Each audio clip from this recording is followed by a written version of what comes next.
सुंदरपुर नाम के गांव में सुभाष और सुहास नाम के दो भाई रहा करते थे।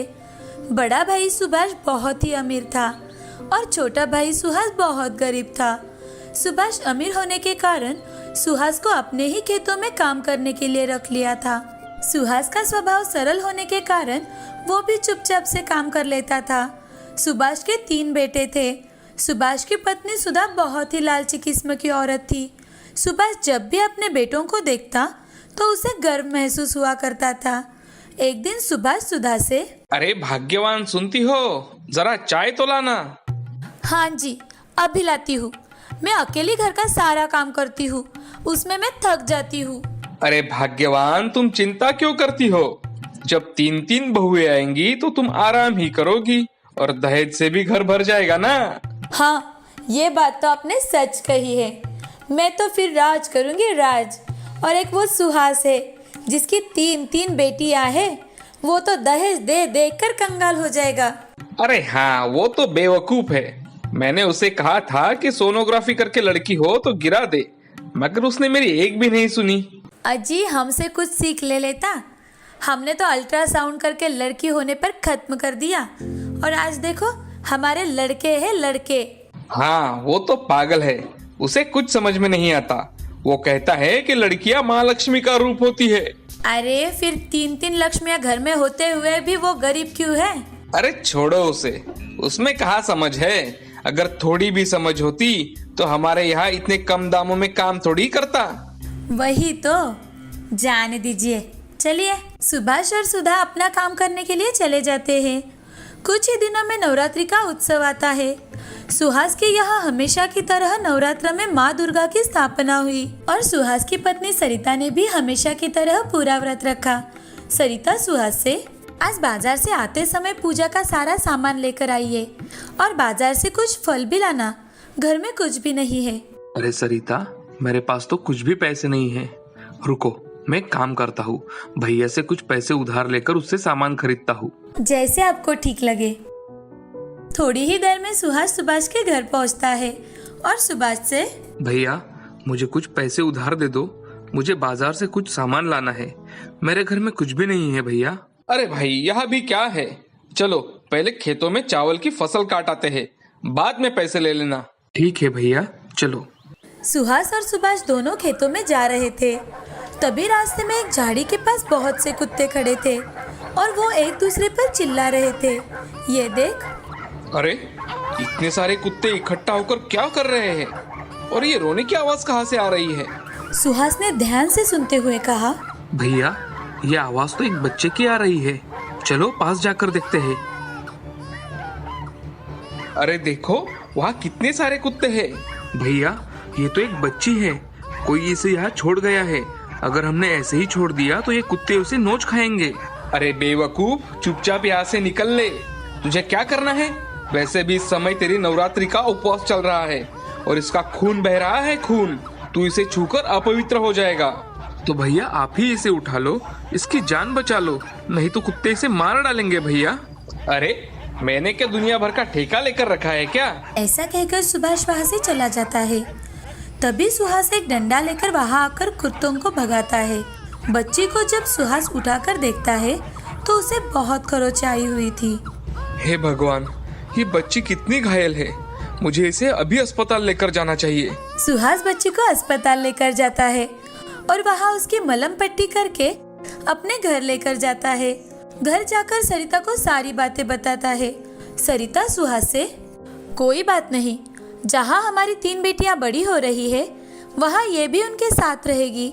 हम पहले से ही गरीब है, इससे ज्यादा और गरीबी क्या आएगी।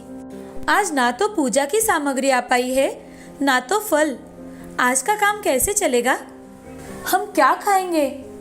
सरिता, मैं भैया से पैसे मांगने के लिए ही गया था, लेकिन उन्होंने मुझे कहा पहले खेतों में काम कर लेते हैं, बाद में वो मुझे पैसे देंगे। तब तक रास्ते में मुझे बच्ची मिल गई। अब हम पूजा कैसे करेंगे? जाने दीजिए, चलो हम मैया से क्षमा मांग लेते हैं। जो हमारे पास पूजा की सामग्री है उसी से हम पूजा कर लेते हैं। दोनों श्रद्धा पूर्वक पूजा करते हैं और फलाहार के लिए कुछ ना होने के कारण पूरा दिन भूखा ही रहते हैं। सरिता बच्ची की अच्छी तरह से देखभाल कर रही थी। तभी दरवाजे पर कोई आता है। सुहास दरवाजा खोलकर देखता है तो उसे एक आदमी हाथ में फल लिए हुए दिखाई देता है। तभी सुहास उस आदमी से, आप कौन हैं? जी आपके लिए फल लेकर आया हूँ। जी लेकिन मैंने तो कोई फल नहीं मंगवाए थे। जी हमें तो आपके यहाँ फल देने का ऑर्डर आया है, ये लीजिए। लेकिन मैंने इन फलों के पैसे भी नहीं दिए। अरे भाई साहब, मुझे इन फलों के पैसे मिल चुके हैं। ऐसा कहकर फल वाला उस पेमेंट का मैसेज दिखाता है। सुहास के हाथों में फलों की बैग रखकर वहाँ से चला जाता है। थोड़ी ही देर बाद दुकानदार पूजा की सामग्री लेकर आता है और पूजा की सामग्री देकर चला जाता है। सुहास और सरिता को कुछ समझ में नहीं आ रहा था कि यह सब क्या हो रहा है। दोनों एक दूसरे की ओर अचरज से देख रहे थे। तभी सरिता सुहास से, ये सब क्या हो रहा है और कौन कर रहा है? सरिता, मुझे भी नहीं पता कि ये सब कौन कर रहा है। मुझे तो लगता है ये सब मैया की कृपा है। सरिता और सुहास दोनों भी पूजा की सामग्री से विधि विधान से पूजा करते हैं।